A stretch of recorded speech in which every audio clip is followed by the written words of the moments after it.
Hello everyone, कैसे हैं? उम्मीद करते हैं अच्छे होंगे, आपकी तैयारी भी अच्छी चल रही होगी। देखो, सीधे काम की बात करते हैं।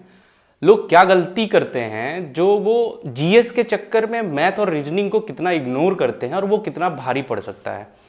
तो देखिए, दो बातें मैं आपको बताऊंगा। पहली बात कि क्या आपका मैथ और रीजनिंग में फुल स्कोर आने लगा है? क्या जो 30-30 सवाल रीजनिंग और मैथ्स के आ रहे हैं उसमें आप फुल स्कोर करने लगे हैं?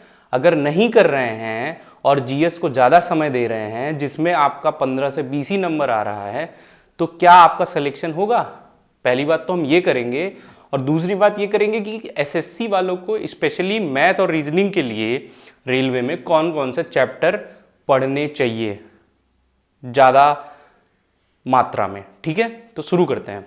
देखिए, होता क्या है कि हम लोग क्या करते हैं कि हमारे मैथ और रीजनिंग में 30 नंबर है, 30 क्वेश्चंस हैं, तो हमारे अगर 20-22 आ गए, 25 आ गए, तो हम अपने आप को सेटिस्फाई कर लेते हैं कि हाँ, मेरे नंबर तो रीजनिंग मैथ में तो अच्छे आने लगे हैं, अब मेरे नंबर जीएस में नहीं आ रहे। जीएस में कैसे आएंगे, या जनरल अवेयरनेस हो गया जिसको आप बोलते हैं, और उसमें पूरी तैयारी झोंक देते हैं और हर जगह हर चैनल पे कमेंट करेंगे जीएस में मार्क्स नहीं मिल रहे हैं, जीएस में मार्क्स नहीं।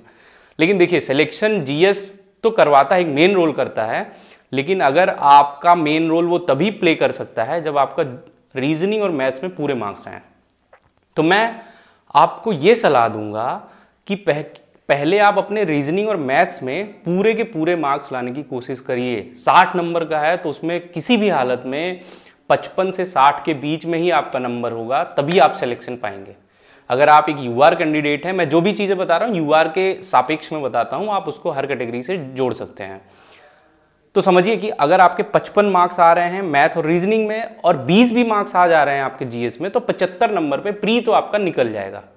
मैं ये नहीं कह रहा हूँ कि 65-70 पे निकलेगा, 75 नंबर तो मिनिमम है जो आने ही चाहिए। लेकिन उसके लिए अब देखिए, जो खेल आता है, जो खेल क्या होता है कि 90% तक तो सभी लोग तैयारी कर लेते हैं। रीजनिंग मैथ में सबके ही लगभग 23-24 एक में सही होते होंगे, तो 50 तक सबके सही होंगे। लेकिन कोई ऐसा भी होगा जिसके रीजनिंग मैथ में 60 सही हो रहे होंगे और वो सिलेक्शन लेगा, क्योंकि वो भी जीएस में आपके 20 क्वेश्चन तो सही करके आएगा ही आएगा। तो देखो मेरे भाइयों, ज़्यादा जीएस और करंट अफेयर की वीडियो ढूंढने से अच्छा है कि आप अपने मैथ और रीजनिंग को जो भी आप पढ़े हैं उसको एकदम स्ट्रांगली तैयार करिए और उसमें 60 में से 60 लाने की कोशिश करिए, और आराम से ला सकते हैं आप, क्योंकि उसमें आउट ऑफ सिलेबस नहीं आता है। हाँ, क्वेश्चन थोड़ा ट्रिकी हो जाते हैं तो आदमी को टाइम लगता है, लेकिन उसमें 60 में से 60 आपको लाना ही लाना है अगर सिलेक्शन लेना है। जो न्यू कमर्स हैं, मैं फिर कहूँगा, पहले सिलेबस, फिर प्रीवियस ईयर, फिर टेस्ट दीजिए।